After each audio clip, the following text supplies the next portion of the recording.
સુરતના પુણા વિસ્તારમાં અસામાજિક તત્વોનો આતંક. અસામાજિક તત્વો દ્વારા સ્થાનિક લોકો પર જીવલેણ હુમલો.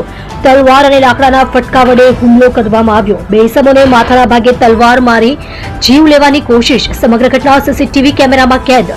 હુમલાની ઘટનામાં પુણા પોલીસે કરી કાર્યવાહી. ફરિયાદના આધારે 8 જેટલા ઇસમોને પકડી પાડ્યા.